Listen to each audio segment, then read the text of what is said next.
Welcome to this edition of the Delmarva Almanac and Arts and Times, Delmarva's quarterly arts magazine and community calendar. This is a great time to go hiking on Delmarva, where eagles are now a common sight. Now that the leaves have begun to fall, it's easier to see them and other raptors like hawks, falcons, and owls. Deer mating season has begun, so rifle season follows beginning the Saturday after Thanksgiving. Be careful where you hike. Avoid posted hunting areas and wear bright-colored clothes. Check with local parks about the safest time to hike. During November's cool, clear weather, the stars really shine brighter in Delmarva's night sky.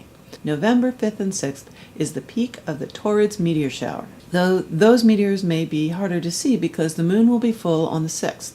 But 2 weeks later, look for the peak of the Leonids meteor shower on the 17th and 18th.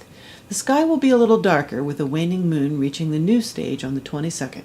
Hurricane season officially ends on November 1st, though we have had tropical storms as late as mid-November. In 1904, during a rare November hurricane, the schooner Robert J. Olson went down a half-mile southwest of Hog Island, Virginia. Also of note in Delmarva history this month, on November 30th, 1782, Hog Island was also the scene of volunteers from Onancock attacking British ships who had been harassing the local fishing fleet. On November 1st, 1864, Maryland slaves were emancipated by that year's state constitution. And November 5th, 1913, is the day that digging began on the Lewis and Rehoboth Canal. Read about other historic Delmarva dates which occurred during this month on our website. In November, there's still much to be done in the Delmarva Garden. Here's Scott Duncan with this month's garden planner.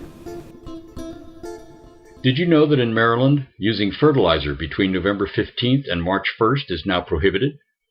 The Fertilizer Use Act of 2011 was enacted to help protect the Chesapeake Bay and its tributaries from excessive nutrient runoff. So apply one last layer of your compost and wait until spring to try and feed your soil. Before the ground freezes hard, dig up and store tender bulbs such as elephant ears, begonias, and caladium. Mulch beds with spring bulbs and tender shrubs like rosemary, which can also benefit from being wrapped in burlap before frosts can damage them. After the first hard freeze, cut dead annuals and perennials. Discard any that are diseased and add the rest to the compost pile. Leaves can be helpful mulch for lawns. Rather than raking them up, use your mower to shred them and leave them for the winter. Keep the layer of leaves to about an inch and put the rest of the leaves on flower beds. After the last mowing of the season, clean up your mower and wipe it down with WD-40 to prevent rust during winter storage. If your mower has a battery, remove it and store it in a protected place until the spring. Compost all winter long to have nice soil in the spring. Buy a commercial bin or dedicate an out-of-the-way spot in your yard. You can also dig a trench for winter composting and then use the trench to plant in the spring with a favorite vegetable crop. During cold weather, the composting process slows down, so turn your compost pile every 2 weeks once temperatures are consistently below 50 degrees. If you have a koi pond, clean up leaves and other debris and put a wire cover on it to protect the fish. They will not need to be fed during cold weather. That's it for this month. Find out more about gardening on the Delmarva Almanac website, where you will find links to videos, hardiness maps, and more. Email us with your gardening questions to gardener@delmarvaalmanac.com. In November, the art scene really heats up. Beginning on November 6th, check out the Mosley Gallery exhibit Eco Art, Intersections of Art, Science, and Activism at the University of Maryland Eastern Shore in Princess Anne. On November 8th, live bands will perform on Snow Hill's historic waterfront at the first annual Rock the River Music Festival. Come hear Opposite Directions, the Matt Watson Band, Juke Joint Johnny, and Johnny Bling. Also on that day is a performance of native dance and music at the Grary Center of Salisbury University by the Nanakoke Indian Dance Group and the drumming circle Red Blanket Singers. Beginning November 14th, don't miss the Waterfowl Festival of Easton. This annual event features decoys, paintings, sculpture, crafts, kids' activity, food, and music.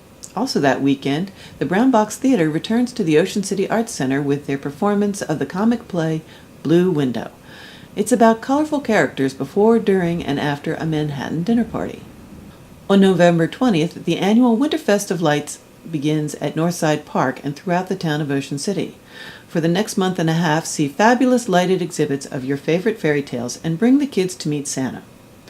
On November 28th, it's Holiday Arts Night in downtown Berlin. This kicks off their month-long Victorian Christmas. Stores will have local and regional arts on display, and there will be a tree lighting ceremony with live entertainment.